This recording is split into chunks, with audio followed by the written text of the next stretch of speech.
Olá, pessoal!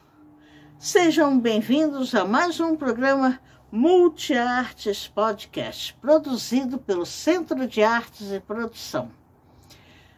Hoje nós falaremos sobre jogos teatrais.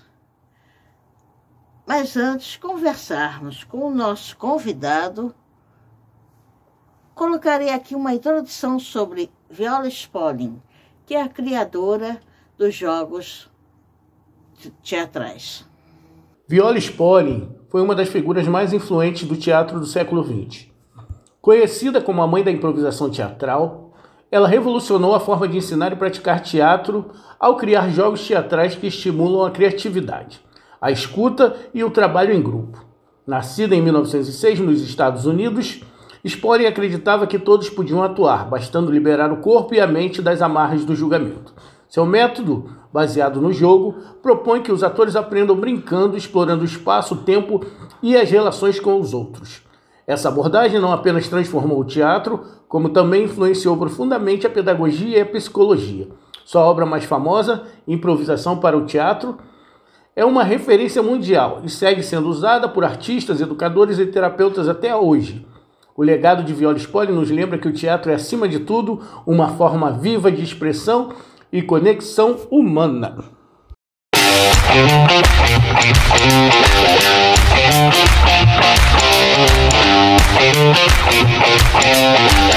E agora sim, vamos conversar. Hoje eu tenho um convidado muito especial. É um amigo pessoal e ele é ator, é cantor, compositor.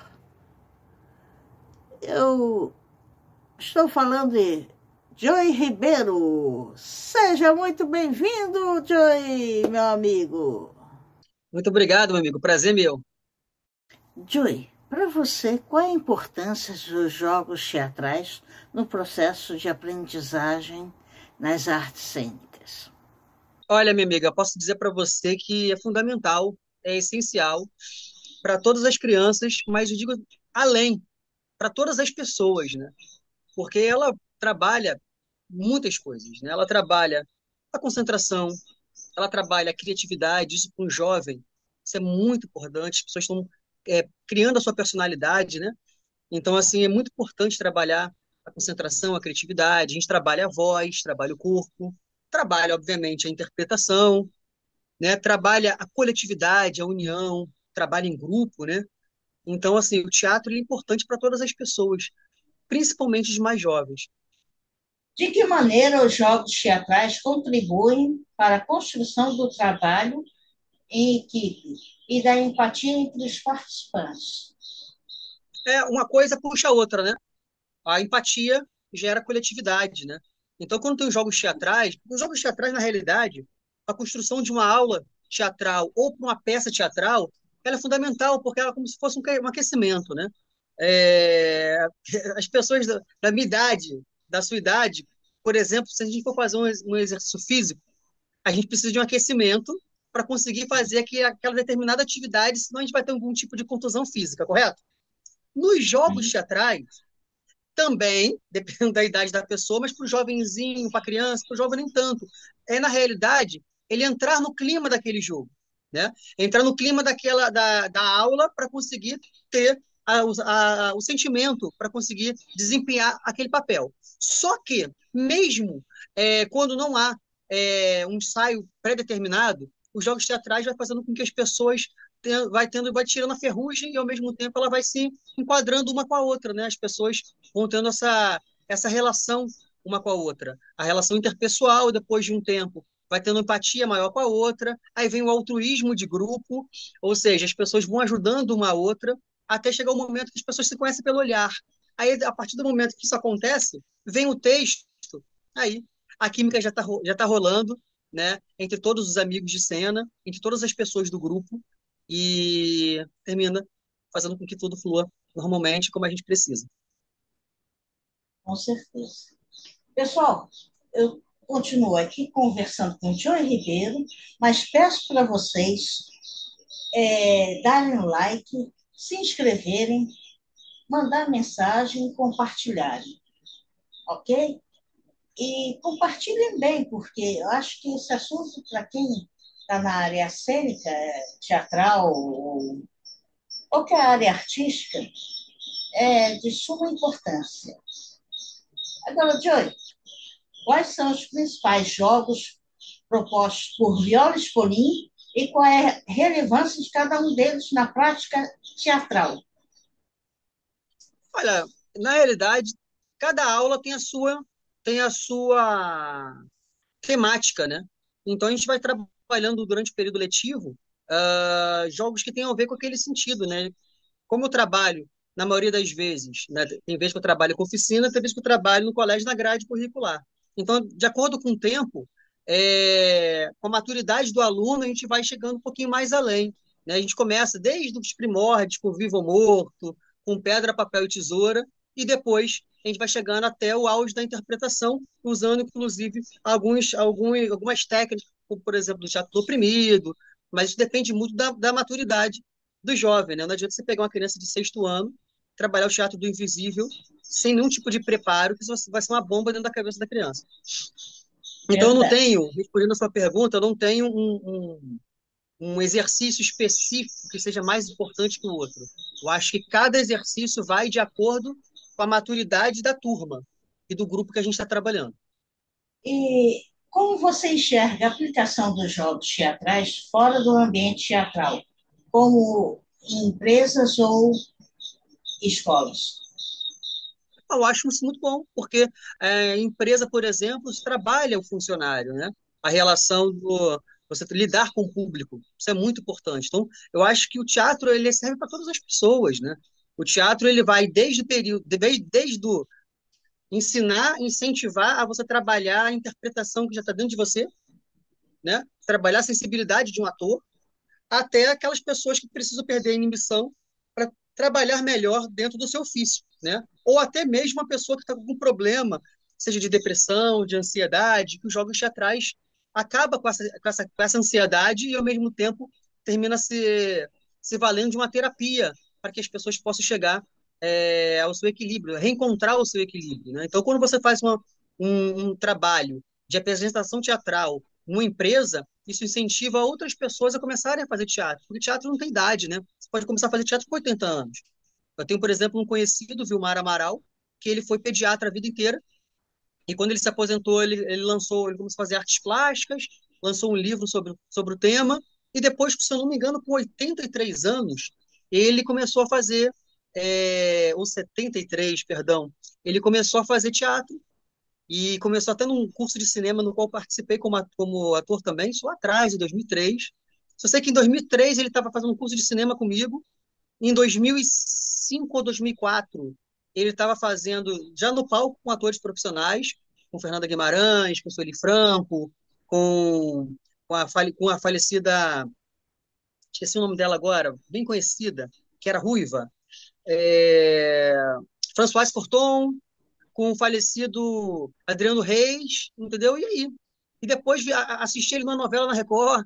Ou seja, não tem idade, basta você acreditar, se preparar para tal, né? E ir para o palco, né? Fez a moratória, fez depois daquele baile nos palcos. Então, assim, eu acho que é importante você trabalhar, você sair só daquela redoma do palco italiano, palco de arena, e você também ir para a rua, fazer teatro na rua, fazer teatro na empresa, fazer teatro na escola. Eu já fiz teatro, já me apresentei, tá? No Santos Dumont, já me apresentei em vários pátios de escola, já me apresentei muitas vezes na rua, em playground, em sítios. Ou seja, quando a gente se propõe a fazer teatro, né, a gente faz teatro, ainda mais no início da nossa carreira, quando a gente começa a fazer muitos teatros, muitas peças infantis, não significa que fazer peça infantil seja algo menor, mas tem muitas produções que são semi-amadoras e que quando você está começando a fazer teatro, você sai aceitando tudo, né, para você ter vivência, para você ter experiência, para você ter um know-how de apresentação e depois, com o tempo, você vai fazendo seu portfólio e você vai dando voos maiores. Então, acredito que todo mundo deve ter passado por isso e eu não fui diferente. Concordo plenamente com você.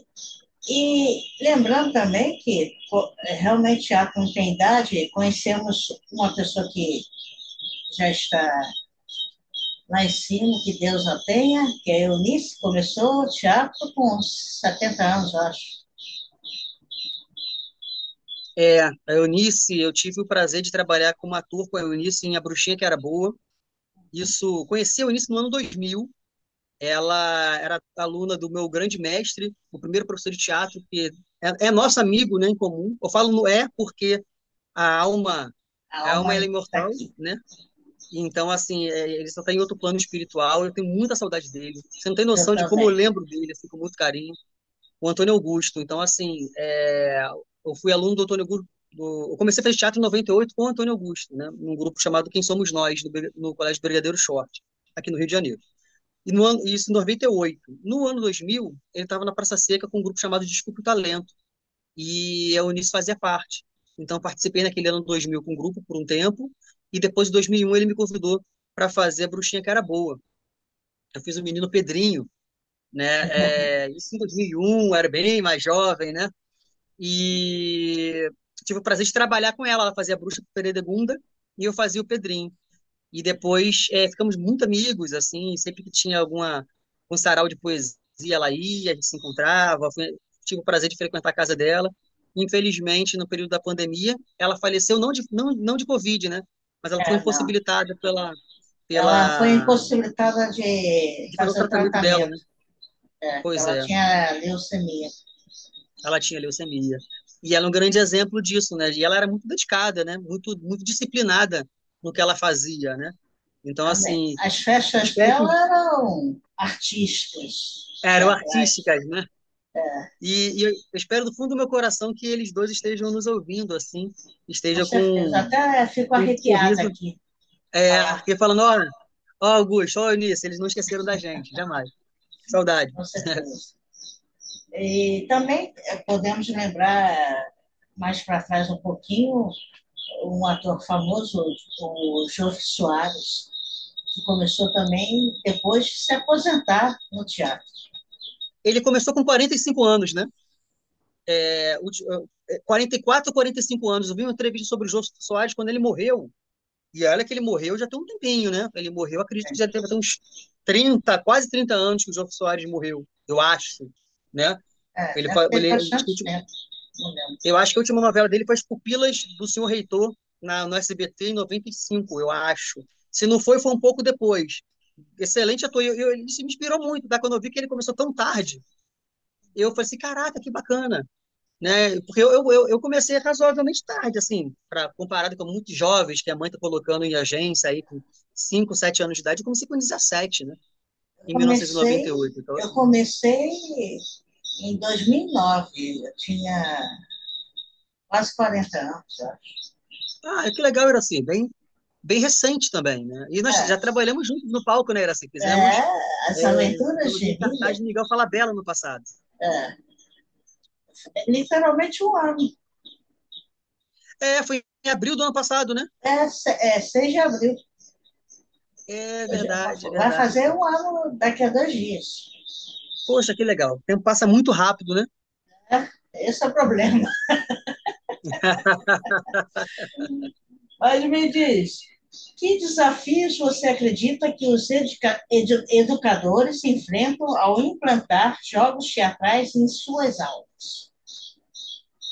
Então, a dificuldade é a seguinte: quando você faz uma oficina, que foi o caso do vídeo que eu te mandei, né, que você vai colocar para os espectadores, ali é uma oficina, né? É um colégio, mas é um trabalho à parte que vai quem quer. Aí a dinâmica funciona melhor, porque o jovem está ali sedento pelo aprendizado, pela diversão, né? Então as coisas funcionam como tem que acontecer. Quando a gente vai para a grade curricular, a gente está invadindo o espaço do aluno. Quando a gente invade o espaço do aluno para dar aula de matemática, eu sou formado em história também. Então, se eu for entrar em sala de aula para dar aula de história, fica meio que em ritmo de igualdade, né? Você está indo para trabalhar, e eles saem de casa para receber essa aula. Quando é teatro, aí depende muito de como o aluno vai receber isso. Porque tem aluno que adora fazer teatro, tem aluno que é indiferente, termina se identificando, e tem aluno que tem pavor, que tem fantasmas, no sentido de uma grande timidez. E tem alunos que são muito indisciplinados, que só querem ir para extravasar a sua forma elevada de ser. Então, você automaticamente tem respira fundo no início e vai enquadrando. Você vai enquadrando aquele que não tem a concentração para entender a importância da concentração e você vai deixando bem claro para a pessoa que é muito tímida que você está estendendo a sua mão e está falando, vem comigo, pode vir que você não vai cair. Fecha os olhos e se joga de costas que eu vou te segurar porque na realidade eu estou aqui para fazer um trabalho com você, para te ajudar no seu futuro, na sua relação interpessoal, no seu mercado de trabalho, que você vai precisar quebrar esses fantasmas que todo mundo tem de alguma forma, mas que o seu está muito vibrante dentro de si, dentro de ti, e que você pode aos pouquinhos quebrar isso, e você vai quebrar isso se divertindo, brincando sem você perceber. Então confia em mim e vem. Impressionante, Iraci, que começa o ano letivo em fevereiro, em março, é o pavor dessas crianças que são muito tímidas, e quando chega no meio do ano, ela está super se divertindo e perdendo totalmente a timidez sem perceber. E quando chega em dezembro, eu criei um monstro. No bom sentido da coisa. Mas aquele negócio, principalmente quando você chega no colégio novo, você fica com aquela tensão, pô, será que eu vou fazer amizade ou não? Fica com medo. Aí temos aqueles que adoram fazer bullying, então a tensão piora. Ou quando sai de um colégio que sofreu bullying e vai para outro, será que vai ter mais valentões ali? Aí imagina você ter que se apresentar perante a turma inteira. Mas aí, no caso, o professor tem que ter a noção, né, de que está trabalhando com pessoas, não com bonecos. E quando eu falei que cada turma é uma turma, que de lá cada pessoa é uma pessoa, né? A gente tem que entender a individualidade. Então, tu jamais vai chegar numa aula teatral, ainda mais no início, e falar assim, vem ali na parede você sozinha, todo mundo olha para ela e imita um macaco. Tu não pode fazer um negócio desse.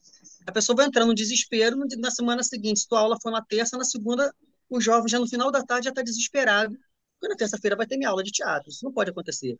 Né? Pelo contrário, ela tem que dormir à noite feliz, caramba, amanhã eu vou encontrar com o Joey e vai ser uma diversão. Aí o meu papel está sendo bem cumprido. Se um dia ela imitar macaco, vai estar todo mundo imitando macaco junto, inclusive eu. Então, e quando todo mundo estiver bem à vontade. Então, você vai entendendo a turma que você está trabalhando e você vai passando exercícios e que você não é mais fácil você subir numa escada para o segundo, terceiro, quarto, quinto andar de um degrau de cada vez? Sair pulando subindo de vários e vários degraus, você pode literalmente cair da escada, né? Então, o professor tem que ter essa consciência, principalmente o professor de teatro. Com certeza. Pessoal, eu tive agora uma conversa com o Joey Ribeiro, mas eu espero que vocês dêem o seu like, compartilhem, mandem mensagem, ativem o sininho para quando eu postar mais vídeos, vocês receberem. Tá? Joey, muito obrigada por seu tempo, pelas explicações. Valeu, Iraci, muito obrigado pelo convite, foi um prazer. Falo a todos que estão assistindo, que não tiveram oportunidade de um dia fazer uma aula teatral, façam teatro, porque vai ser fundamental para o desenvolvimento da sua vida. Mas eu já estou com não sei quantos anos, eu não... Não, faça. Já tem sua profissão, já está muito bem sucedido ou sucedida, faça. E outros trabalhos são muito importantes, como o trabalho de um psicólogo, você indo para a academia, né?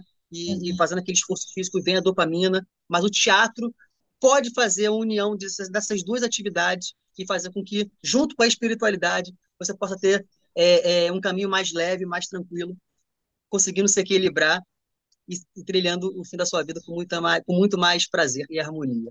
Tá bom? Foi um prazer e até breve. Até breve. E, pessoal, até o próximo programa com mais um tema. Um beijo. Tchau. Tchau, tchau. Os jogos teatrais são ferramentas criativas fundamentais no processo de formação de atores e também em dinâmicas de grupo. Criados por Viola Spolin, esses jogos estimulam a improvisação, a escuta ativa, a atenção plena e o trabalho em equipe.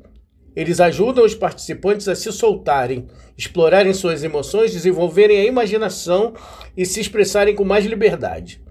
Muito utilizados em sala de aula, oficinas culturais e ensaios, os jogos teatrais criam um ambiente de confiança e ludicidade, facilitando a descoberta do próprio corpo e da voz como instrumento de comunicação.